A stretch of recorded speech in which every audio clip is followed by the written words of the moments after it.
സ്നേഹമുള്ളവരെ, ചാലക്കുടിയിൽ നിന്ന് അതിരപ്പള്ളിക്ക് പോകുമ്പോൾ പരിയാരം ജംഗ്ഷൻ, അവിടെ CSR പള്ളിയുണ്ട്. ചാലക്കുടി ഒരു 5 കിലോമീറ്റർ ദൂരമാണ്. അവിടെ ചെറിയൊരു ചെക്ക് ഡാം, അതിലൂടെ നടന്നു പോകാം. നമുക്ക് കുളിക്കാം, മനകുളിർക്ക് കുളിക്കാം. ഡാമിൽ ഇറങ്ങുമ്പോൾ സൂക്ഷിക്കണം, ഒന്നൊരാൾക്ക് വെള്ളമുണ്ട്, നീന്തൽ അറിയാത്തവർ ഇറങ്ങാൻ പാടില്ല. അതിന് താഴെ ധാരാളം ആൾക്കാർ കുളിക്കുന്നുണ്ട്.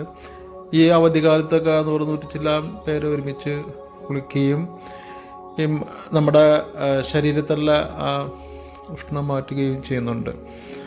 അപ്പോൾ എല്ലാവരുടെയും അറിവിലേക്ക് ആയിട്ടാണ് ഇത് പങ്കുവയ്ക്കുന്നത്. സാധിക്കാവുന്നവരൊക്കെ ഇവിടെ വന്ന് കുളിക്കാനായിട്ട് ഒന്ന് ശ്രദ്ധിക്കുക. എല്ലാം അവനവൻ്റെ ഉത്തരവാദിത്തത്തിൽ മാത്രം ചെയ്യുക.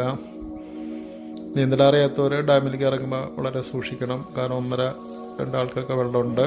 അതിന് താഴെ കുഴപ്പമില്ല. അപ്പോൾ ധാരാളം ടൂറിസ്റ്റുകാരും ഈ ലൊക്കേഷൻ നോക്കി ഇവിടെ വരുന്നുണ്ട്. അപ്പോൾ നിങ്ങളുടെ ഫാമിലിയോടൊപ്പം ഒരു പ്രാവശ്യം ഇവിടെ ഒന്ന് വിസിറ്റ് ചെയ്യുക. ഇവിടെ പാർക്കിംഗ് സൗകര്യങ്ങളൊക്കെ വളരെ ലിമിറ്റഡാണ്. ചില ആൾക്കാർ റോഡ് സൈഡിലൊക്കെ വെച്ചിട്ടാണ് പോകുന്നത്. ബൈക്ക് അതുപോലെ കാറുകളൊക്കെ വളരെ സൂക്ഷിച്ച് പാർക്ക് ചെയ്യുക. അപ്പോൾ എല്ലാവർക്കും